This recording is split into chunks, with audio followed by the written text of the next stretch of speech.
Alguns nos criticam por nos chamarmos de a igreja remanescente. Somos a igreja remanescente dos últimos dias? Outro ponto, serão só os adventistas salvos? Porque alguns têm essa noção, os adventistas creem que só eles vão ser salvos. E o que dirá do grande mundo que está aí afora, que nem ouviu falar do nome de Cristo? O que vai acontecer com eles? E você também tem a questão da salvação das crianças que morreram, ou que morrem em tenra idade, antes da idade da razão. O que vai acontecer com elas?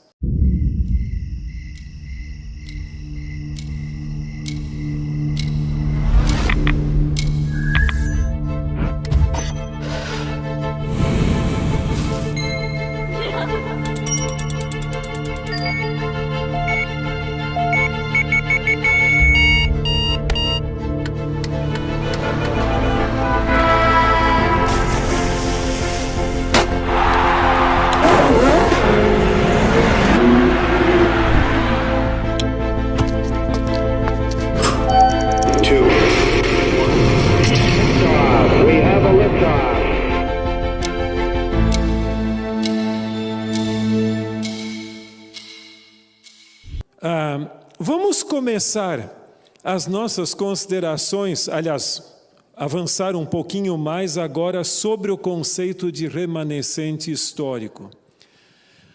Quem seria o remanescente? Não é só no final dos tempos, ao longo da história humana, desde a queda dos nossos primeiros pais, sempre houve um remanescente fiel.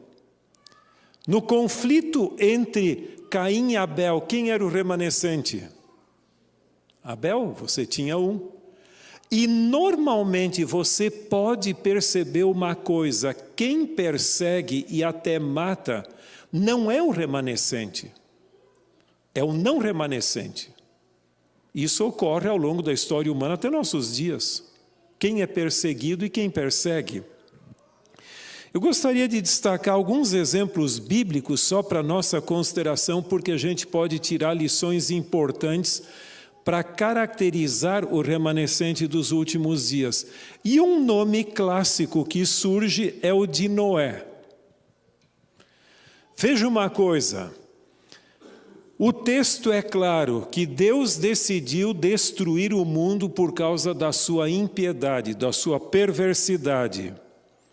E aqui tem um texto de Gênesis capítulo 6 que diz, Deus falando, porque estou para derramar águas em dilúvio sobre a terra para consumir toda a carne, em que há fôlego de vida debaixo dos céus. Tudo o que há na terra perecerá. Contigo, porém, estabelecerei a minha aliança. Entrarás na arca, tu e teus filhos e tua mulher, e as mulheres de teus filhos. Você vai ver nesse texto que a alusão é feita à destruição do mundo em geral, porém Deus faz um concerto, uma aliança com Noé e sua família, que se torna o remanescente ali. Eu não sei se você já ouviu algumas pessoas dizerem que a pregação de Noé foi um fracasso, porque em realidade só conseguiu converter a sua própria família. Não sei se você já ouviu alguém dizer isso.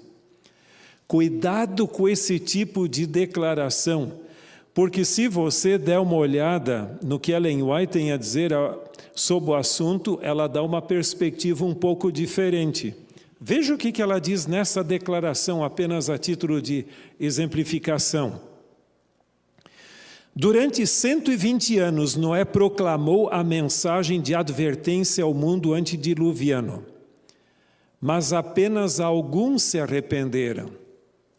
Alguns dos carpinteiros que ele empregou na construção da arca acreditaram na mensagem, mas morreram antes do dilúvio.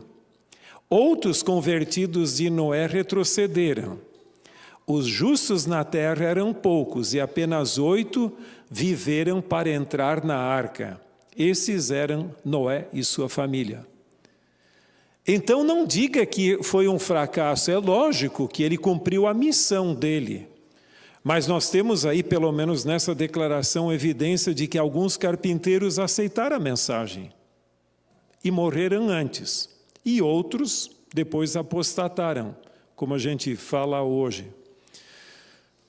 Um outro exemplo é o de Moisés. Lembra que Moisés, ele se deparou com um incidente terrível.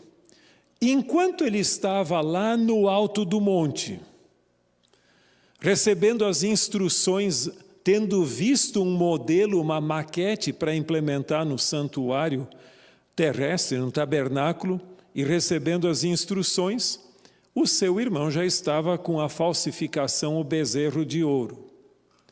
E a apostasia praticamente se generalizou. E então Deus chega para Moisés e diz o seguinte: tenho visto esse povo, que esse povo é um povo obstinado, deixa-me agora para que a minha ira se acenda contra eles e eu os destrua. Depois farei de você uma grande nação. E Moisés chega e diz: Senhor, eu nunca ia pedir isso de você, mas como você tomou a iniciativa, eu também não vou rejeitar. Em realidade, eu e minha família temos sofrido muito aqui no deserto. Agora, se você quer que eu seja a nação escolhida, por favor, faça-se a sua vontade. Foi isso que ele disse? Qual foi a reação dele? Muito simples.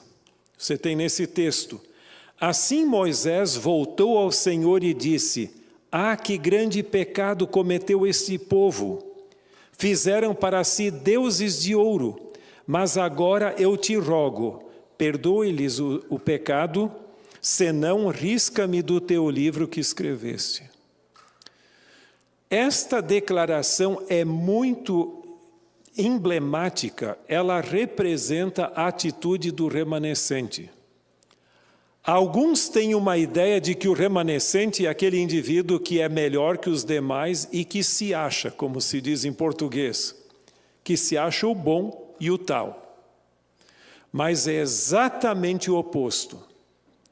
Eu costumo dizer que não é difícil identificar um falso profeta do verdadeiro e um falso reavivamento do verdadeiro. O falso reavivamento gera orgulho espiritual, enquanto que o verdadeiro reavivamento gera humildade. E é exatamente o que Moisés escreveu. Aqui não é algo onde o indivíduo agora que não compartilha da apostasia do povo diz: não, eu sou melhor, eu sou o tal, deixa esse povo aí ser destruído. Mas ele se colocou junto como um mediador em humildade, correndo o risco de ser rejeitado junto com o povo de Deus. Eu costumo dizer, até sábado passado, numa igreja aqui onde eu fui, eu mencionei até esse detalhe. Para o falso profeta, o fenômeno é mais importante do que a mensagem. Enquanto que para o verdadeiro profeta, a mensagem é mais importante do que o fenômeno. Quando alguém chega para mim e diz o seguinte: o que você me diz do meu sonho que eu tive essa noite? Eu disse: bom, eu não sou profeta para poder identificar se é de Deus ou não é, mas faça o seguinte: há uma lição espiritual importante para a sua vida? Tire essa lição e coloque em prática e esqueça o fenômeno. Deixa o sonho para lá, isso não é tão importante. Mas tenha em mente uma coisa: o remanescente é alguém honesto, comprometido com Deus, não compartilha da apostasia do povo, mas também não se acha. Um outro exemplo, e esse é o exemplo do profeta Elias. Veja aqui, depois da grande vitória que ele teve, e sabe que eu acho impressionante quando uma declaração que eu li, que muitas vezes as grandes vitórias são sucedidas das grandes derrotas. E o meu maior problema, a minha maior tentação hoje, o meu maior problema hoje foi a vitória de ontem. E eu acho que aquilo é suficiente. Quando não, a vitória de ontem deve me impulsionar para continuar avançando e não viver do passado. A primeira evidência de que alguém virou velho é que só sabe falar do passado e não mais do presente e do futuro, né? Cuidado com isso. Mas neste caso aqui, Elias tinha tido uma grande vitória e depois estava deprimido. E ele chega a um ponto de querer ensinar a Deus, né? Ele respondeu: tenho sido muito zeloso pelo Senhor, o Deus dos exércitos. Os israelitas rejeitaram a tua aliança, quebraram os teus altares e mataram os teus profetas à espada. Sou o único que sobrou, e agora também estão procurando matar-me.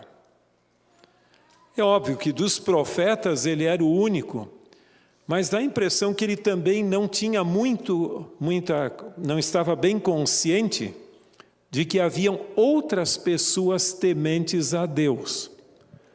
E então Deus chega para ele e diz: no entanto, fiz sobrar 7.000 em Israel, todos aqueles cujos joelhos não se inclinaram diante de Baal e todos aqueles cujas bocas não o beijaram. Então, Elias cria que ele era o único que tinha sobrado. Mas Deus disse: olha, tem outras pessoas que talvez não façam tanto barulho, mas elas são tementes também, 7.000. Então veja, Deus tem pessoas tementes a Deus, mesmo que não estejam em evidência. Eu não tenho nenhuma dúvida que Elias foi o remanescente naquele momento e Deus teve uma missão para ele, tanto é que ele é um tipo de João Batista e do povo remanescente dos últimos dias. Eis que enviarei o profeta Elias antes que venha o grande e terrível dia do Senhor. Assim termina o Antigo Testamento. Mas, ao mesmo tempo, Deus teve outros. Tenha em mente isso, não esqueça. E só mais um exemplo, para não ficarmos simplesmente com exemplos, mas um deles que eu gosto muito é de Daniel também. Veja que o povo estava numa situação difícil, em Babilônia, e como é que Daniel orou? Ele mesmo diz: orei ao Senhor, o meu Deus, e confessei: ó Senhor Deus, grande e terrível, que mantens a tua aliança de amor com todos aqueles que te amam e obedecem os teus mandamentos. E você veja a linguagem inclusiva que ele usa. Nós temos cometido pecado, somos culpados, temos sido ímpios e rebeldes, e nos afastamos dos teus mandamentos e de tuas leis. Não demos ouvidos aos teus servos, os profetas, que falarem em teu nome aos nossos reis, aos nossos líderes e aos nossos antepassados e a todo o povo. Daniel poderia ter toda a razão para usar uma outra linguagem. Este povo se afastou, eles fizeram isto, eles aquilo, mas você percebe que ele se incluiu? Muitos reformadores modernos jamais usariam esse tipo de linguagem, porque eles preferem criticar os outros em vez de se incluir. Bem, com isso em mente, apenas para nós termos alguns parâmetros, vamos considerar um pouquinho o remanescente, o povo remanescente dos últimos dias. E vamos começar com o texto de Apocalipse 12:17, que já lemos. Aqui nos diz: irou-se o dragão contra a mulher e foi pelejar contra os restantes de sua descendência, os que guardam os mandamentos de Deus e têm o testemunho de Jesus. No livro do Apocalipse é bem evidente a presença do remanescente. Então não é algo que algo imposto. O próprio livro sugere isso. E nós temos também o outro texto que complementa esse, que é Apocalipse 14, 12, que diz: aqui está a perseverança dos santos, os que guardam os mandamentos de Deus e a fé de Jesus. Agora, se você perguntar qual é, diante de tudo isto, a posição oficial da Igreja Adventista sobre o conceito de remanescente e da Igreja Invisível, você tem a crença fundamental de número 13, que trata especificamente sobre isso. Veja o que diz. A Igreja Universal se compõe de todos os que verdadeiramente creem em Cristo. Mas nos últimos dias, um tempo de ampla apostasia, um remanescente tem sido chamado para guardar os mandamentos de Deus e a fé de Jesus. Esse remanescente anuncia a chegada da hora do juízo, proclama a salvação por meio de Cristo e prediz a aproximação do seu segundo advento. Esta proclamação é simbolizada pelos 3 anjos de Apocalipse 14. E continua um pouco mais, mas isso aqui é suficiente para a nossa reflexão. Você já pensou alguma vez, o povo remanescente é visível ou invisível? O remanescente. Biblicamente, o povo remanescente é sempre visível. Deus teve indivíduos, movimentos, igrejas, ao longo da história humana, que eram visíveis. Então, nunca caia na questão de dizer que o remanescente é invisível. Não, ele é visível. Até o Dr. Gerhard Hasel, que é o tio do Frank, que vai estar aqui conosco no fim de semana, ele escreveu a tese de doutorado dele sobre o conceito de remanescente.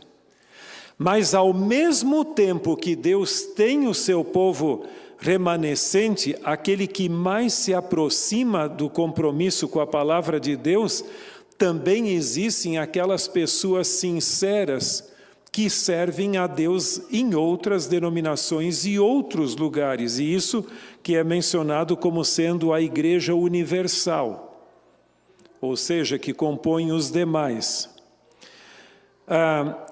Ellen White é muito clara sobre esse assunto, e eu estou trazendo apenas uma declaração, ela fala isso também no livro Grande Conflito, mas veja o que ela diz nessa declaração.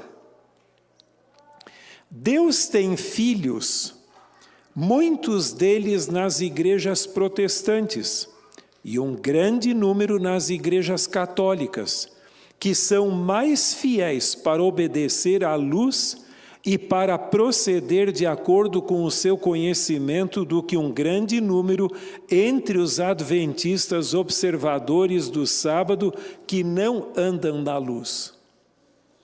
Poxa, essa declaração é incrível. O que acontece é que cada um de nós vai ser julgado com base na luz que temos e nas oportunidades que tivemos também, quem sabe não aproveitamos.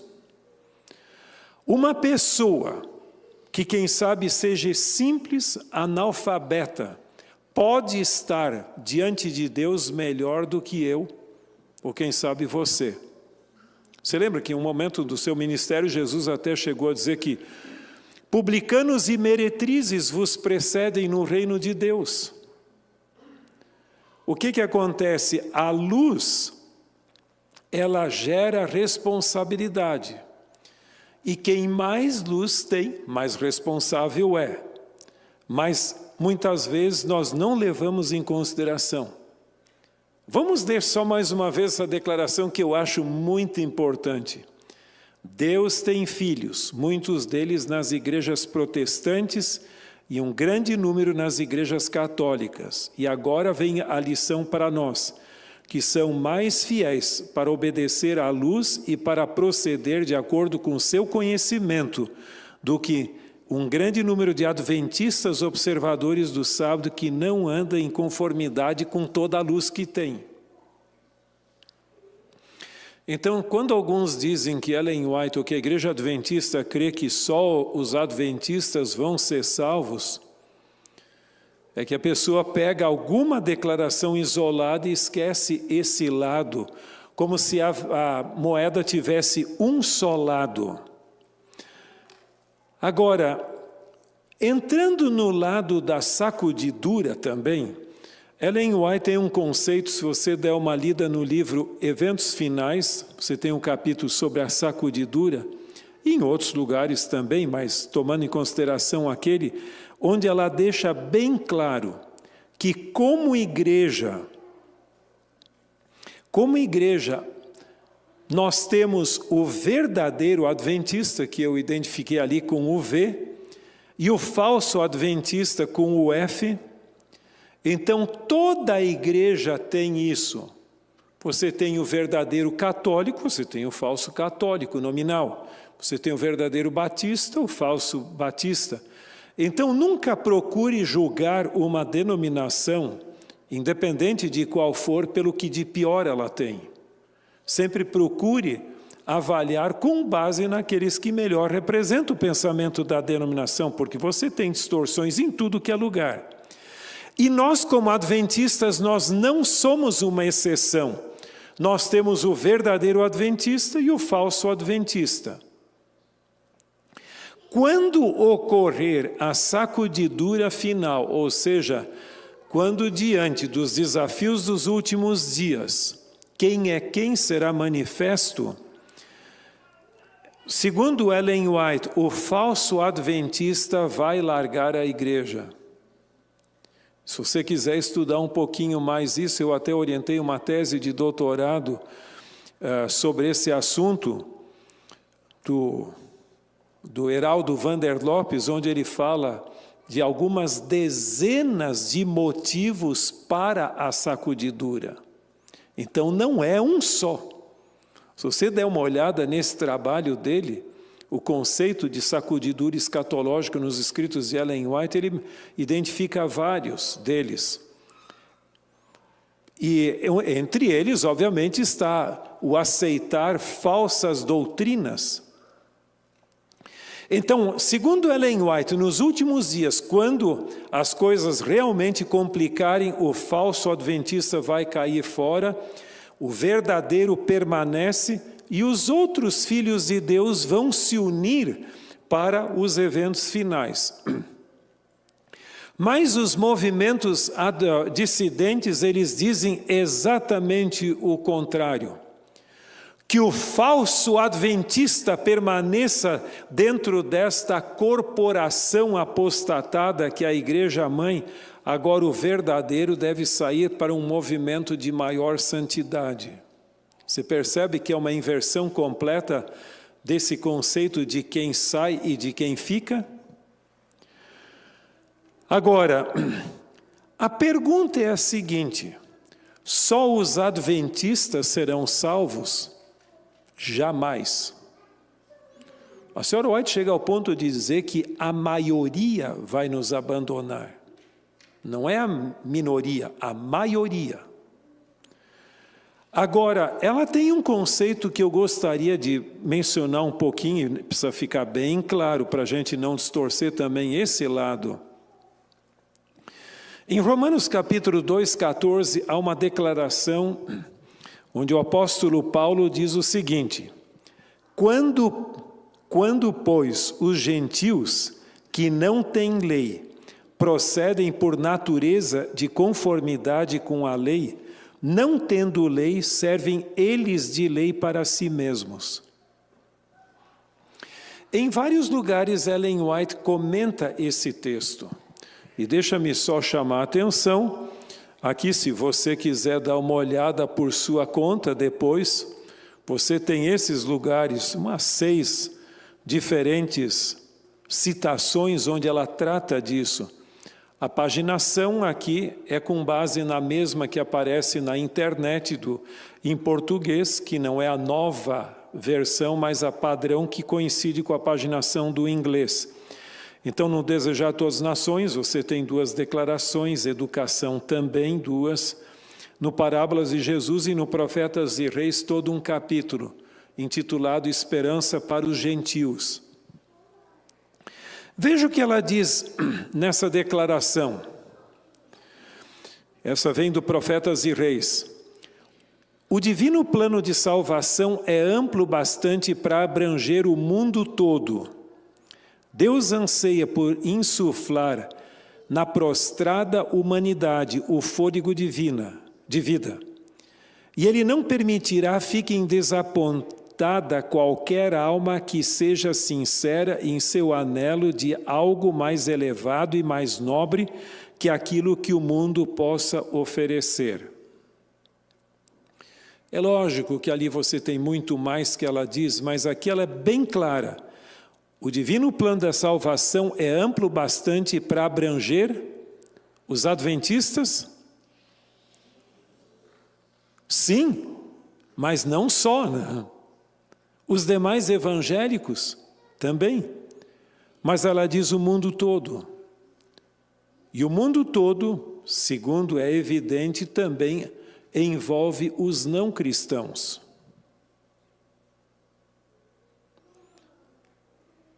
Nesta outra declaração que é bem conhecida, veja o que ela diz. Há entre os gentios almas que servem a Deus ignorantemente, a quem a luz nunca foi levada por instrumentos humanos. Todavia não perecerão, conquanto ignorantes da lei escrita de Deus, ouviram sua voz a falar-lhes por meio da natureza, e fizeram aquilo que a lei requeria. Suas obras testificam que o Espírito Santo lhes tocou o coração, e são reconhecidos como filhos de Deus. O que ela está dizendo ali?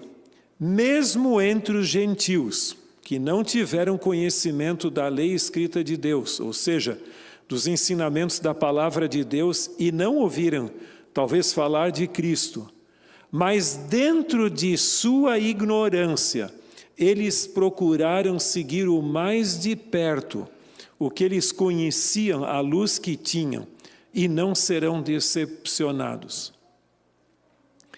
Porque, do contrário, eu teria que dizer o seguinte: quem nasceu e vive na área metropolitana de Washington, D.C., onde tem associação geral, tem várias outras coisas, esse está mais perto de Deus. Aquele que nasceu na floresta amazônica, não. Então, mas por que Deus colocou o indivíduo lá e não aqui? Então, em certo sentido, Deus seria culpado. Mas cada um será avaliado com base na luz que teve e nas oportunidades que também lhe foram oferecidas. Então, nesse sentido, a gente podia quase dizer que ninguém é excluído a não ser por sua própria vontade. Agora, temos que ter muito cuidado para não cair no universalismo, porque isso não é a mesma coisa. O universalismo é outra história, dizer que todos serão salvos, não. Eu lembro que quando eu era estudante na Andrews, até eu recebi alguém me enviou do Brasil uma palestra, um sermão que alguém havia feito, eu acho que em Nova York, em alemão, e pediram para eu dar uma analisada naquele sermão. E essa pessoa dizia o seguinte, esse pregador, que Deus tinha 2 planos de salvação. Que um para aqueles que conheceram o Evangelho e o outro plano para aqueles que não conheceram o Evangelho. E aí a pessoa me pediu a opinião, eu disse, eu não creio nisso. Ninguém vai estar no céu a não ser pelo plano da salvação e pela graça de Cristo, pelo seu sangue. Então, mesmo aqueles que não tiveram toda a compreensão da verdade, até algum legalista que, quem sabe, os legalistas que estarão no céu por não compreenderem melhor, todos serão, quem for salvo, será salvo pela graça de Deus. Agora, o que é necessário para alguém ser salvo? Em primeiro lugar, tem que ser sincero. Se a pessoa não for sincera, ela já está excluída. Eu não sei, eu acho que hoje eu nunca mais ouvi isso, mas no passado eu via, a igreja da minha infância, algumas pessoas orando assim: Senhor, que os sinceros aceitem o teu evangelho. Obviamente que nós queremos que os sinceros aceitem, mas nós queremos também que os insinceros ou não sinceros se tornem sinceros também. Mas o que significa sinceridade? Como eu já enfatizei algumas vezes, significa viver toda a luz e buscar incessantemente nova luz da palavra de Deus. Então nós temos que cuidar com isso, porque eu também posso cair para o outro lado. Bom, se eu sou responsável pela luz que eu tenho, então melhor é nem conhecer, porque senão eu me torno responsável. Bom, mas aí eu já estou deixando de ser sincero, porque sincero é viver toda a luz e buscar incessantemente nova luz. E este é o espírito do verdadeiro adventista. Nós somos comprometidos com a palavra de Deus e nunca vamos esgotar a palavra de Deus. Se você acha que já sabe o suficiente, você está iludido. Eu costumo dizer que a pior situação de uma pessoa é quando ela só sabe ser professor e não mais aluno. Só sabe ensinar e não quer mais aprender.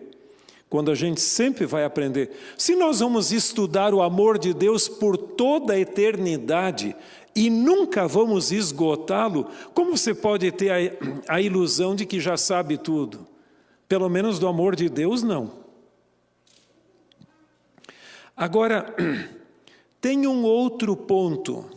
Eu não tive tempo, eu queria colocar aí algum slide sobre isso, mas não tive tempo, então eu só coloquei o texto ali. E se alguém quiser dar uma olhada, é só entrar no Google e colocar essa pergunta e vai encontrar. Bom, nós já falamos da salvação e do compromisso do remanescente, e também daqueles que não conheceram, não tiveram toda a luz da verdade. E o que dizer da salvação de criancinhas que faleceram em tenra idade? Quando eu falo desse assunto, eu lembro de uma experiência dramática que eu tive uma vez no Rio de Janeiro. Nós tínhamos um concílio de pastores e de anciãos. E quando terminou, eu ia para o aeroporto, aí um indivíduo me pediu para falar. E eu disse, mas eu estou saindo agora. Não, mas me dá só uns minutinhos. Tá bom, a gente conversou.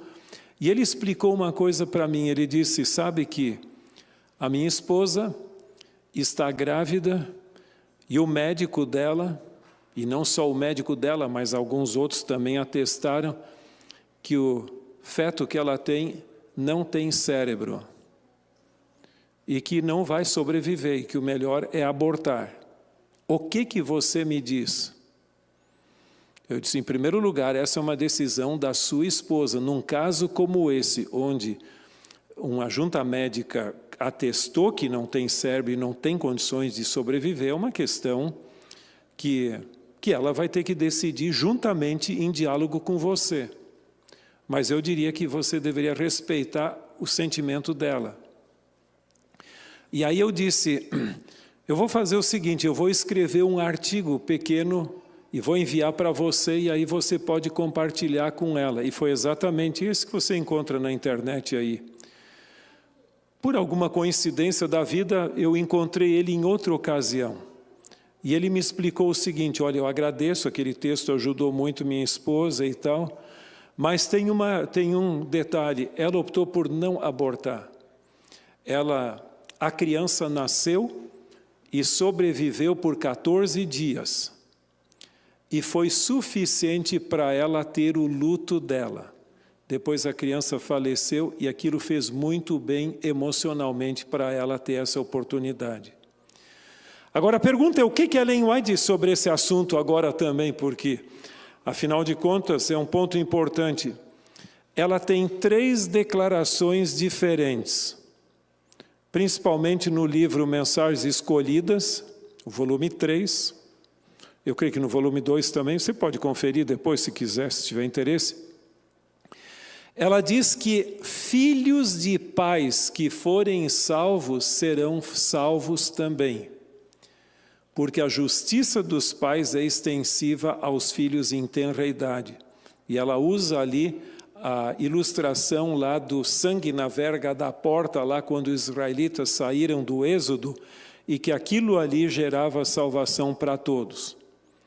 Ela também diz, uma segunda declaração, ela diz que filhos de pais que não se salvarem serão no céu cuidados pelos anjos.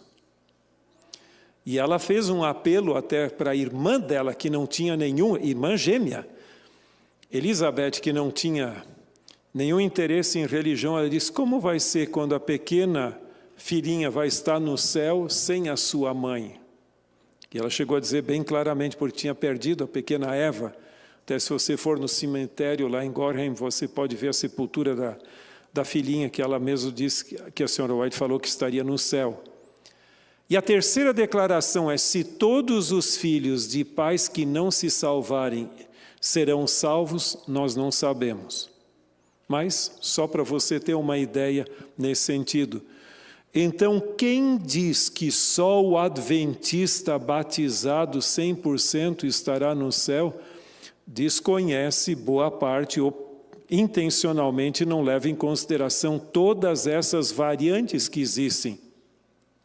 Até mesmo entre os gentios, denominações não adventistas, muitas denominações no mundo, e você sabe, eu já falei algumas vezes que nós temos hoje cerca de 50 mil, pelo menos são catalogadas, e também de crianças em tenra idade, até mesmo de filhos de pais que não se salvarem.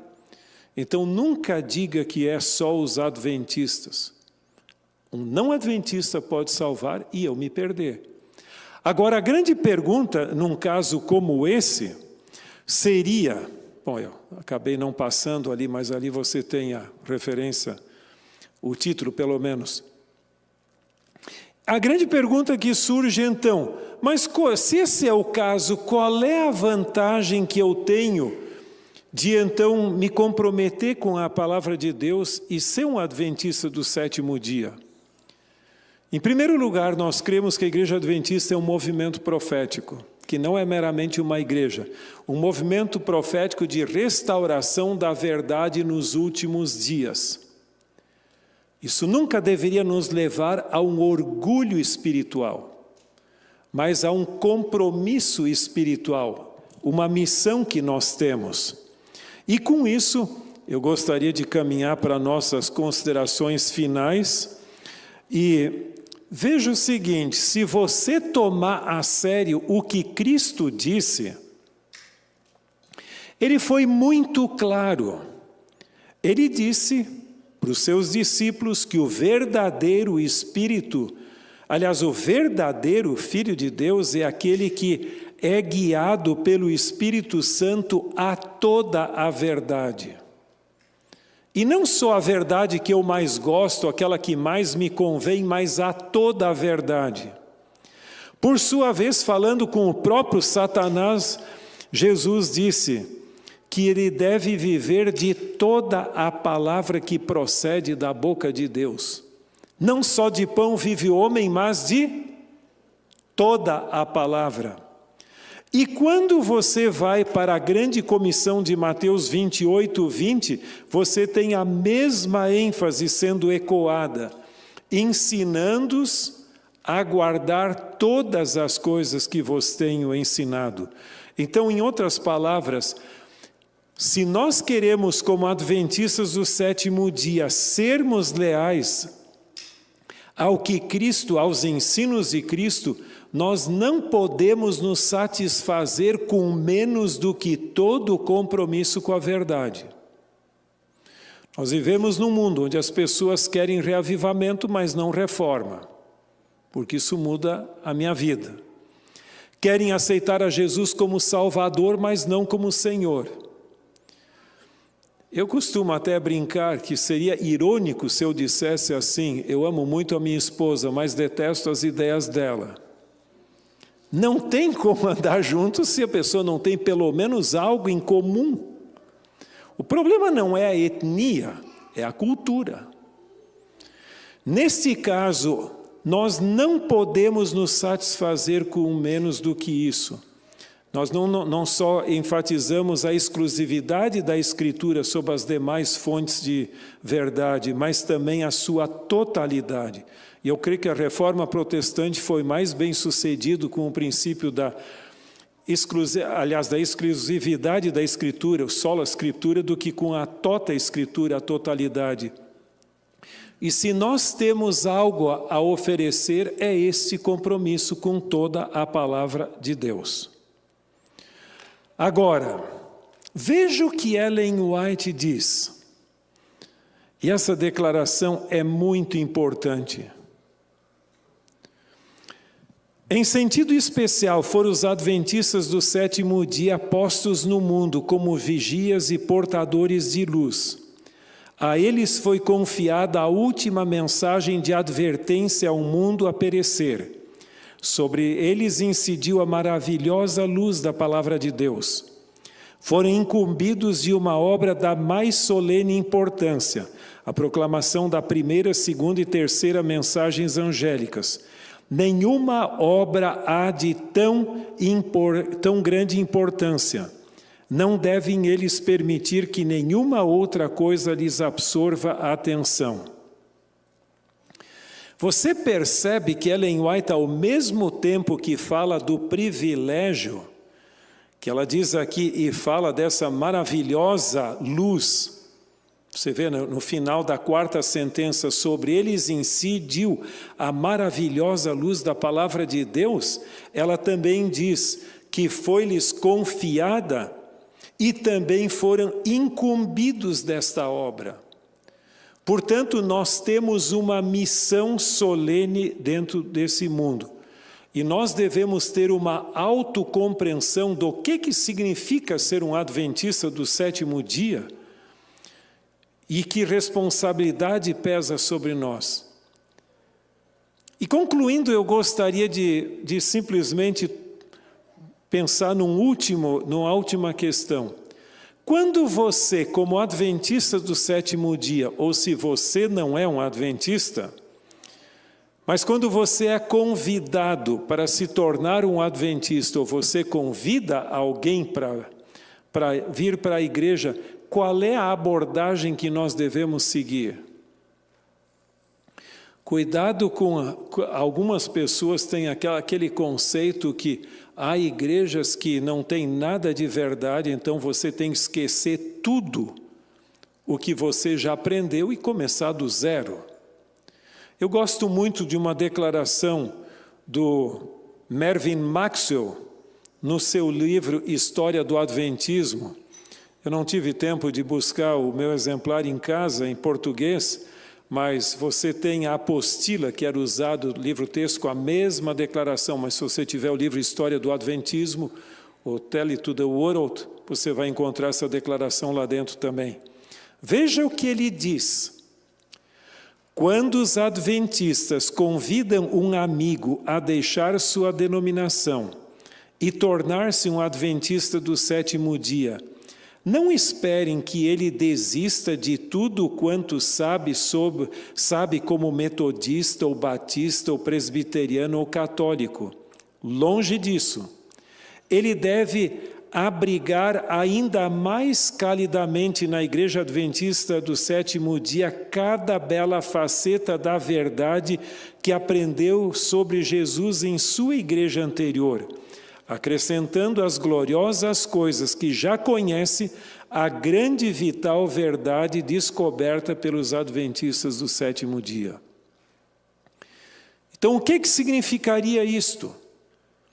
Como adventistas do sétimo dia, nós temos um compromisso significativo com a verdade, mas a nossa missão é simplesmente esta: traga as verdades bíblicas que você já conheceu e se una a nós para um estudo e um aprofundamento mais claro da verdade, como revelada na palavra de Deus, dentro dessa moldura do grande conflito cósmico e dessa visão profética que nós temos.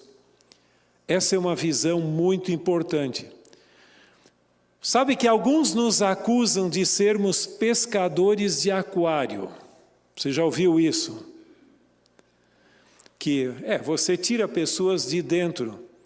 Para mim não importa o rótulo que se dá.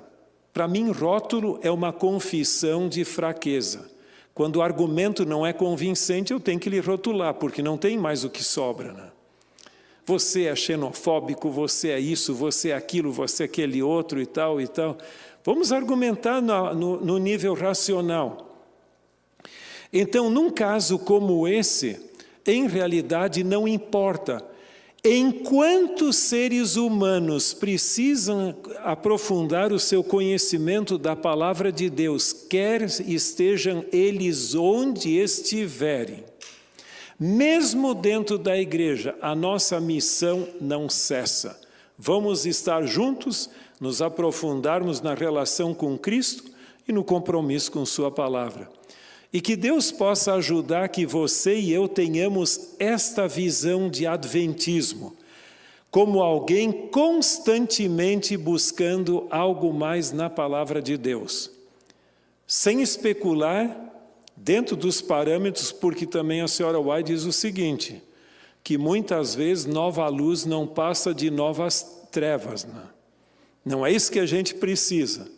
E algumas pessoas confundem aprofundar-se na palavra de Deus com especular. E deixa só acrescentar uma ideia ainda. Sabe que para ser famoso hoje você precisa de 3 coisas que eu costumo dizer. Em primeiro lugar, dá a impressão de que você é sincero. Não precisa ser, mas faz de conta. Em segundo lugar, você tem que dizer o que ninguém disse, e aí começa a especulação, e a pessoa se impressiona. Em terceiro lugar, usar de manipulação psicossocial. Eu vi uma vez alguém falando assim, que agora nós vamos ter um banquete em nome de Jesus. Eu pensei, ele vai ler o Evangelho. Não, ele veio com suas especulações. Não coloque na boca de Jesus o que ele não disse.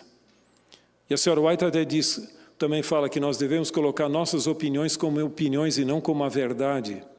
Mas dentro dos parâmetros da palavra de Deus, que Deus ajude que você, eu e a nossa comunidade e a igreja como um todo se comprometam. Afinal de contas, a mensagem bíblica como que nós herdamos tem uma potencialidade que nós não exploramos ainda. Que Deus possa abençoar a nossa programação esse fim de semana também. Amém.